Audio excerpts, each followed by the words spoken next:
नमस्कार, मेरा नाम डॉक्टर सतीश शर्मा है। मैं एमडी पल्मोनरी मेडिसिन हूँ और अभी मैंने इसी महीने क्षेत्रपाल हॉस्पिटल में अपनी सेवाएं देना शुरू की है।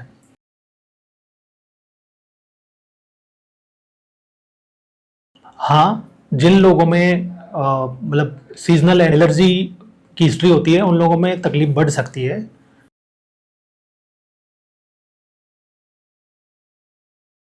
अगर खांसी के साथ में आपको बलगम आता है, साथ में फीवर भी है और सांस लेने में तकलीफ हो रही है, तो हाँ, ऐसी खांसी को नॉर्मल नहीं समझना चाहिए और इसको मतलब सीरियस समझ के और तुरंत किसी भी चेस्ट फिजिशियन से अपनी जांच करवा के और उनकी सलाह लेनी चाहिए।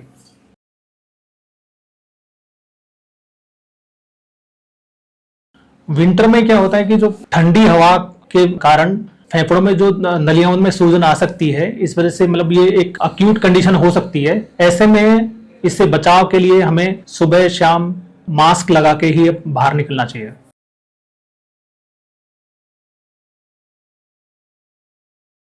इन सब चीज़ों में लंग्स के लिए जो सबसे ज़्यादा हानिकारक होता है वो स्मोकिंग और एनवायरमेंटल पोल्यूशन है।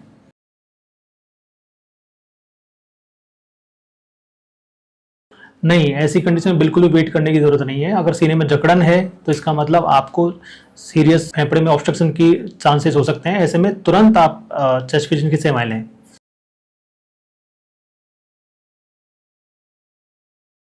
एग्जैक्टली अगर बार बार आपको लंग्स का इन्फेक्शन हो रहा है, इसका मतलब आपकी इम्यूनिटी भी कमज़ोर है और ऐसे में आपको अपने न्यूट्रिशन पे ध्यान देना चाहिए। और अगर आप में कोई भी हैबिट है जैसे स्मोकिंग या गुटखा तंबाकू की, उसको क्विट करने का सोचना चाहिए ताकि आप इम्यूनिटी बूस्ट हो सके। साथ में न्यूट्रिशन का भी ख्याल रखें और अपने लाइफस्टाइल में चेंजेस करें। अगर आपकी लाइफस्टाइल सीडेंटरी है तो आप एक्टिविटी बढ़ाएं। इस तरीके से आप अपने रिस्क को कम कर सकते हैं।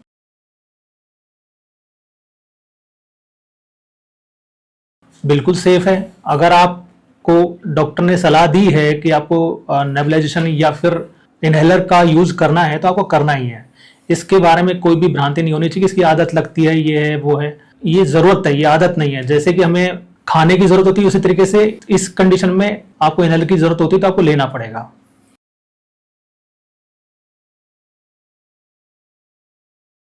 हम पल्मोनोलॉजी डिपार्टमेंट में न्यूमोनिया, सीओपीडी, अस्थमा, ट्यूबरक्लोसिस और चेस्ट से संबंधित सभी बीमारियों को हम देखते हैं और उनका उचित उपचार करते हैं।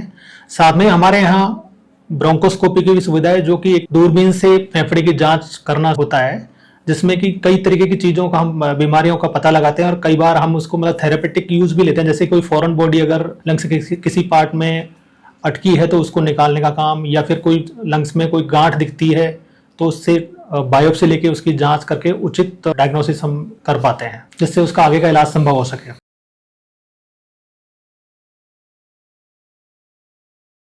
क्षेत्रपाल हॉस्पिटल में हमारी ओपीडी 10 से 5 है और इसके अलावा भी अगर जरूरत होती है तो इमरजेंसी सेवाएं हमारी 24 आवर चालू रहती है।